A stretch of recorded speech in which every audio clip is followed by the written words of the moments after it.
তো বন্ধুরা, তোমরা সবাই কেমন আছো? তো বন্ধুরা, আশা করি তোমরা সবাই ভালো আছো। তো আজকে তোমাদের জন্য গোলমরিচ দিয়ে বশীকরণ নিয়ে এসেছি।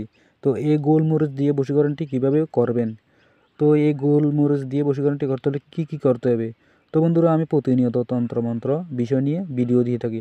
তো এমনই সব ভিডিও যদি তোমাদের ভালো লেগে থাকে, তোমরা চ্যানেলটি সাবস্ক্রাইব করে পাশে থাকা বেল আইকনটি অল প্রেস করে দাও পরবর্তী ভিডিওর জন্য।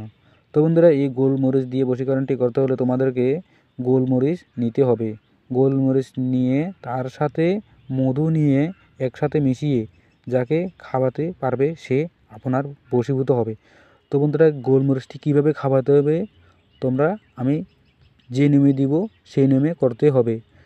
তো গোলমরিচটি যে কোনো গোলমরিচ নিয়ে এসে গোলমরিচটি শুকানোর হয়ে গেলে সেই গোলমরিচটি খাঁটি মধুর সাথে, খাঁটি মধু লাগবে।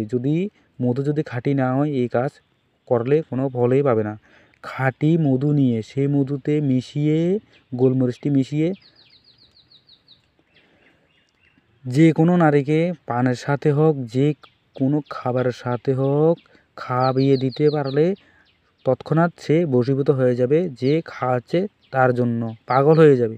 আমি এই গোলমরিচ দিয়ে বশীকরণ দিয়ে অনেককে করে দিয়েছি, অনেকের কাজ হয়েছে, তার জন্য দিচ্ছি। তোমরা করো, তোমাদেরও কাজ হবে। তো এই গোলমরিচ দিয়ে বশীকরণটি কাজ হবে, 100% গ্যারান্টি দিলাম, কাজ হবে। আর এই গোলমরিচটি কোন দিন নিয়ে আসবেন গাছ থেকে তুলে?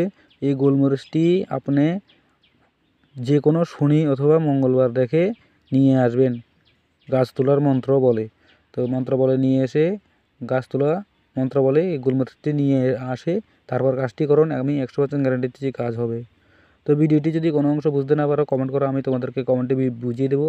আর এমনই সব ভিডিও পেতে তোমরা চ্যানেলটি সাবস্ক্রাইব করো। তো দেখা হচ্ছে যে কোনো পরবর্তী ভিডিও নিয়ে।